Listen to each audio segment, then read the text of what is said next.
ഒരു കഥ ചൊല്ലട്ടുമാ. വളരെ പണ്ട് നടന്ന, അതായത് മഹാത്മാഗാന്ധിയുടെയൊക്കെ ഒരു കാലഘട്ടത്തിൽ നടന്ന കഥയാണ്. ആ സമയത്തുള്ള ഒരു കുട്ടി, ആ കുട്ടിക്കാണെങ്കിലോ മധുരം ഭയങ്കര ഇഷ്ടമാണ്. അമ്മയുടെ കണ്ണ് തെറ്റിയാൽ അവൻ കിച്ചണിൽ കയറിയിട്ട് പഞ്ചസാര അങ്ങനെ തന്നെ വാരി വായിലിടും. അത്രയ്ക്കും മധുരം ഇഷ്ടമുള്ളൊരു കുട്ടി. ഓക്കെ, ഈ കുഞ്ഞിൻ്റെ മധുരത്തോടുള്ള ഈ അമിതമായ ആർത്തി ഈ കുട്ടിയുടെ പാരൻസിന് ഭയങ്കരമായിട്ട് ഒരു വിഷമമായിരുന്നു. ഇത് അവൻ്റെ ആരോഗ്യത്തിനെ വളരെയധികം ബാധിക്കും എന്നുള്ളത് അവർക്ക് ഉറപ്പായിരുന്നു. അവരെത്ര പറഞ്ഞിട്ട് ഈ കുട്ടി അനുസരിക്കുന്നില്ല. അപ്പോൾ അവർ ഒരു പോംവഴി ആലോചിച്ച് ഇവൻ്റെ മനസ്സിലാവും, ഇവന് വളരെയധികം ഇൻഫ്ലുവൻസ് ചെയ്യാൻ പറ്റുന്ന ഒരാൾ ഇവനോട് ഈ കാര്യം പറഞ്ഞു കൊടുത്താൽ ഇവൻ ഈ ബാഡ് ഹാബിറ്റ് എന്തായാലും ഉപേക്ഷിക്കും അവർക്കറിയാം.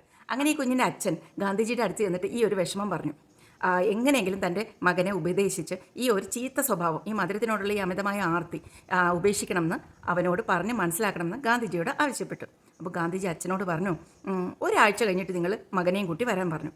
ഓക്കെ, അങ്ങനെ ഒരാഴ്ചയ്ക്ക് ശേഷം ഈ അച്ഛൻ മകനെയും കൂട്ടി ഗാന്ധിജിയുടെ അടുത്ത് ചെല്ലുകയും ഗാന്ധിജി ഈ കുഞ്ഞിനോട് ഈ അമിതമായി മധുരം കഴിക്കുന്നതിൻ്റെ ദോഷവശങ്ങളെപ്പറ്റി പറഞ്ഞ് മനസ്സിലാക്കുകയും ചെയ്തു. ഈ കുട്ടി ആ ഒരു ഉപദേശം വളരെ കാര്യമായിട്ട് തന്നെ ഉൾക്കൊണ്ട് ആ ഒരു ചീത്ത ശീലം നിന്ന് മാറുകയും ചെയ്തു. അപ്പം ഇതറിഞ്ഞ ഗാന്ധിജിയുടെ ഒരു സുഹൃത്ത് ഗാന്ധിജിയോട് ചോദിച്ചു, ഈ ഒരു കുഞ്ഞു കാര്യം ഈ കുട്ടിയോടിനെ ഒന്ന് പറഞ്ഞ് മനസ്സിലാക്കാനായിട്ട് എന്തിനാണ് ഈ ഒരാഴ്ച സമയം ചോദിച്ചത്? അപ്പോൾ ഗാന്ധിജി ചിരിച്ചോണ്ട് എന്താ പറഞ്ഞതെന്നറിയോ?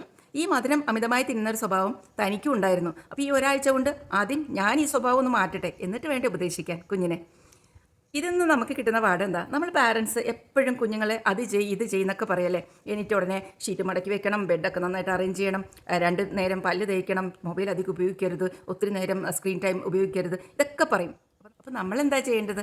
നമ്മളിതെല്ലാം ചെയ്ത് കാണിച്ചിട്ട് വേണം ആ കുഞ്ഞുങ്ങളെ ഉപദേശിക്കാൻ. ശരിയല്ലേ? So stay blessed, stay happy.